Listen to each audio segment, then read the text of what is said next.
Old Goulburn Brewery. The Old Goulburn Brewery, because it is old, in one stage there was a newer one up near the big marina, but the company that ran that one got out of business. You wonder how you wouldn't be able to make a profit selling beer in Australia, but apparently they weren't. That's how the Old Goulburn Brewery. You might be able to just see the top of the red tower there. What's significant about this building is it was designed by a fellow called Francis Greenaway.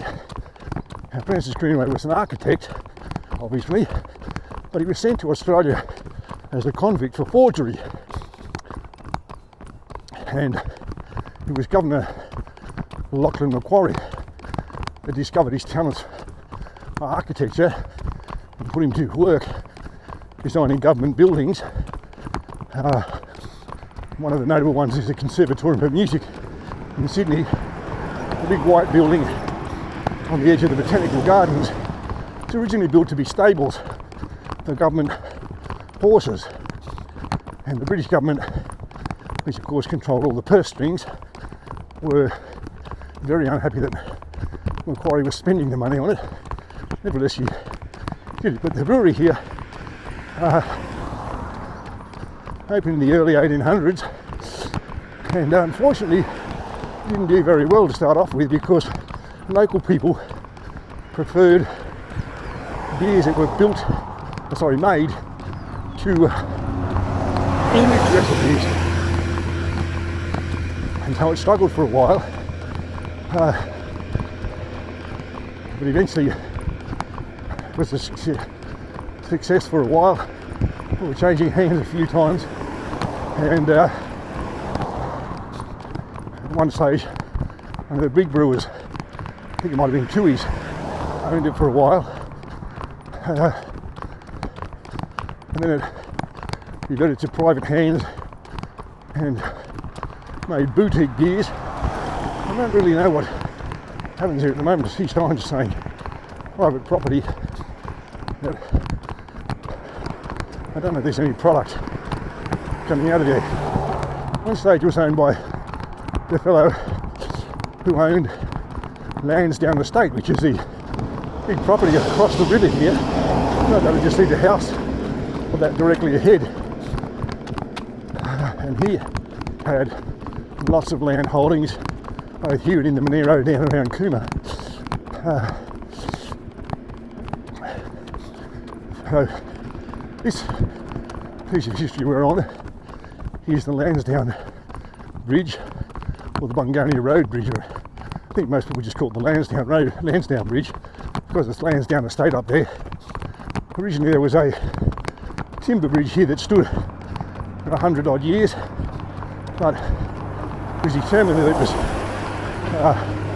unsafe, and the road was closed, and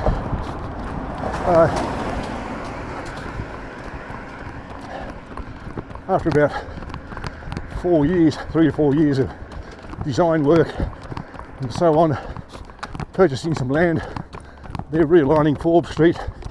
The route was opened in 2019. It's originally supposed to cost them like 5 million.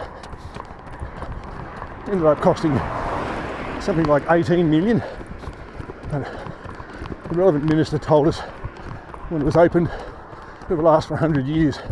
I guess they got their money's worth. Some of the timbers from the old bridge were used for these interpretive panels here, and with the post and rail fence that we passed a bit further back on the other side of the bridge. There are quite a few of these plaques around that tell you about the history of this little bit of the district.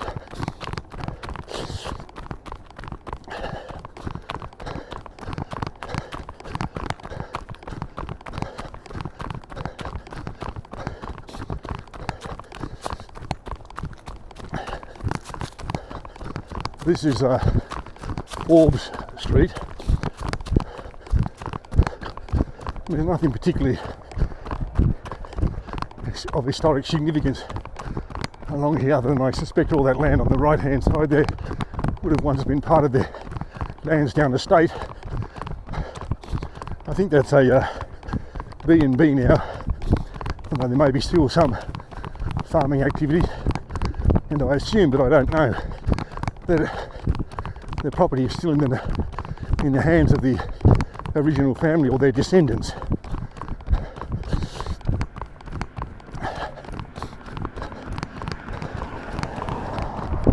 This land here is prone to flooding.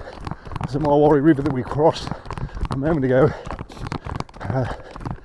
during heavy rain, of course, breaks its banks, and because this land is so low lying, even if that doesn't happen, the water just sits here and can't drain away and runs off those hills down there. And so in times of heavy rain, the path here is closed and the road is closed. Water's not, there are no depth markers, so it's not that deep.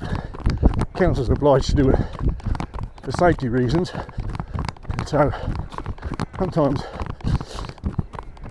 even a week or two after the rain, in this section here where you can see the mud marks on the path will still be closed and you'll have to run on the road.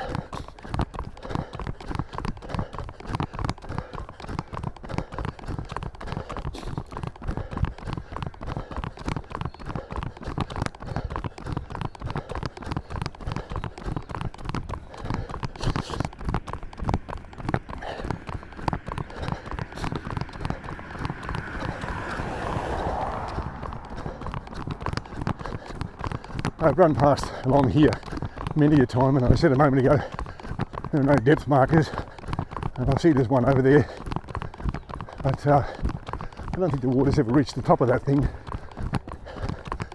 I ran through this path once, and it was underwater, and the water was ankle deep.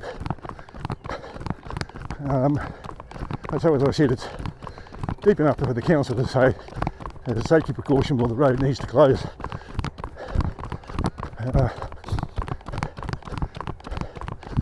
But sorry, that's just one of those things you put up with, I guess.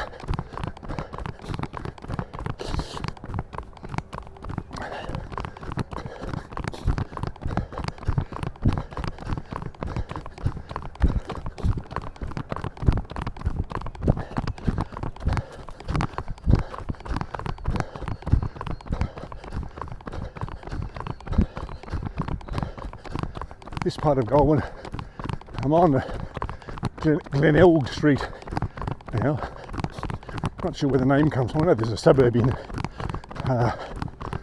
or a place outside of Adelaide in South Australia called Glenelg.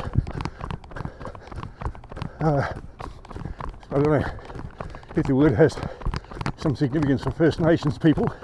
Anyway, this is Glenelg Street, and going in an easterly direction in East Goulburn, or Eastgrove as it's known officially by the council.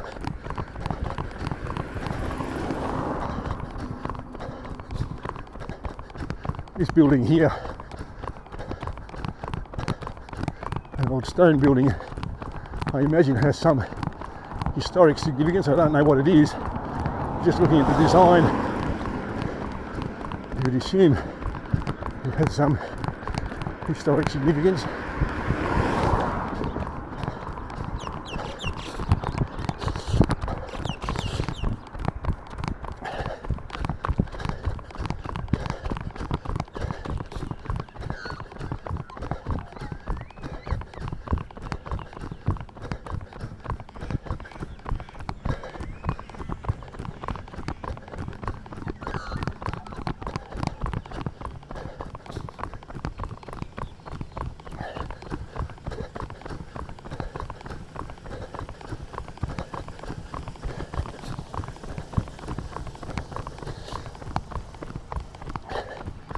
This is an area that's growing. That is Eastgrove, not this particular part I'm in at the moment. But further up the hill, crossing the golf course, there's a big new subdivision going in there. Not sure how many houses are going to be in it, but there's some growth there.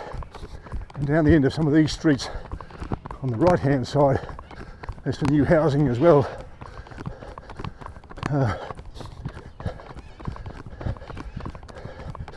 It suffers in the fact that the two major roads out of here, this is the one that goes under the railway line, comes out on Sloane Street, is subject to flooding, and the bridge over May Street, although it's a relatively new bridge, is also subject to flooding. You can still get out of here if you need to go to work by going further up Park Road around the back of Rocky Hill. And it is a minor inconvenience, I suppose. If you're a local and you're going to buy land here, you know that. Now coming up on the right here is Goulburn East Public School. It opened in the 1870s. I think it's 1876 or 1878 on the sign.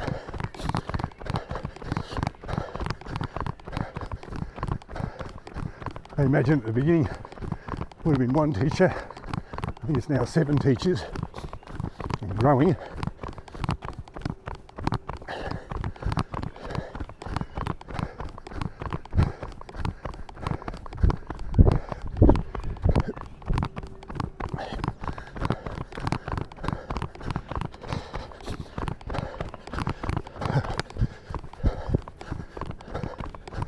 Going down Park Road here now towards the golf course along Blackshaw Rd.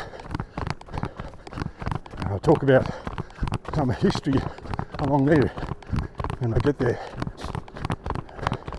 So bear with me just running for a while.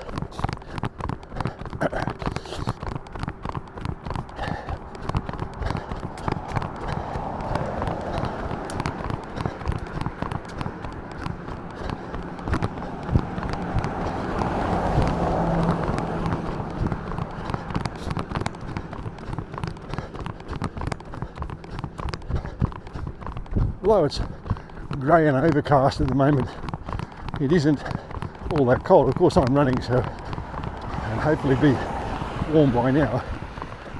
I'm in shorts and a short sleeve shirt. I debated putting gloves on, but decided not to. I don't need them.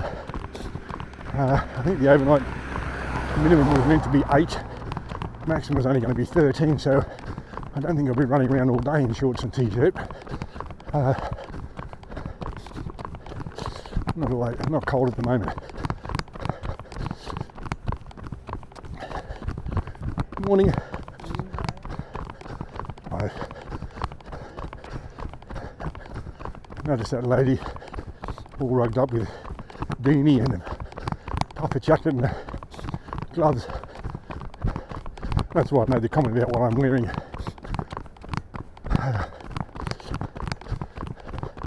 That's not to criticise her, it's just to say I'll no doubt myself put on a couple more layers when I go out and take the dog for a walk and go about my daily business.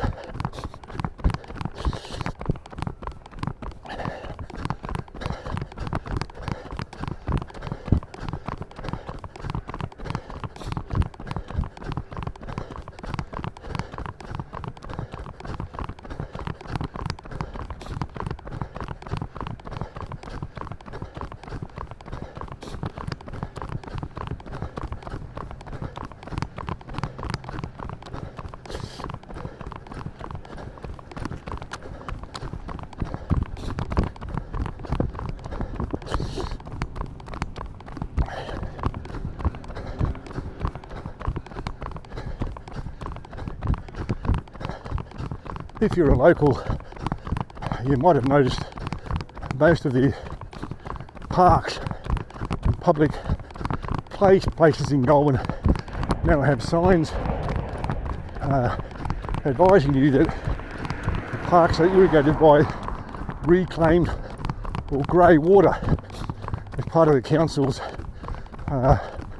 environmental plan, I guess, to reuse that water rather than have it wasted, and also to not use potable or drinkable water to irrigate when grey water would do the same thing. It's been treated, and I think most of the nasties have been removed from it, but nevertheless the signs advise you not to drink the water. There's been a big project, I know, in Seaford Oval and Trell Oval in Victoria Park, and even in Victoria Park itself. There's been a lot of work laying the pipes and sprinklers for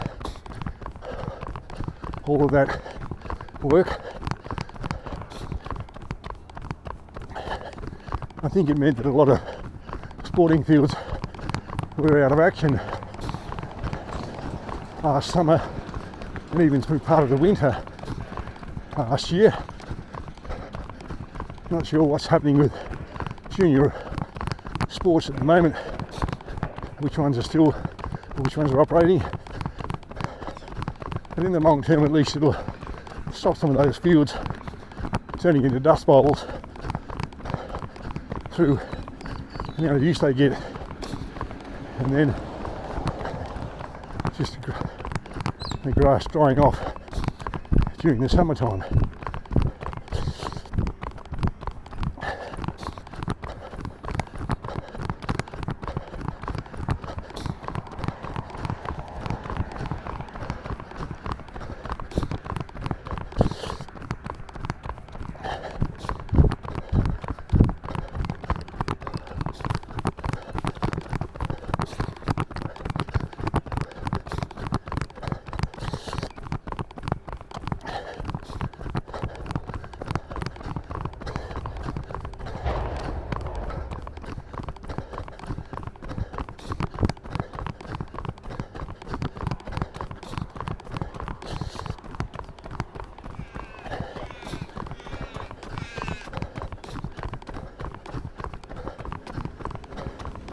I'm turning onto Blackshaw Rd now, Mulwaree River on the right hand side, the railway line on the left hand side.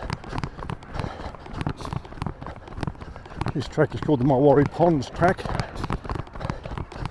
and here this little sign is a plan for the layout of the city of Goulburn as set out by Lachlan Macquarie, who, as I said, was the Governor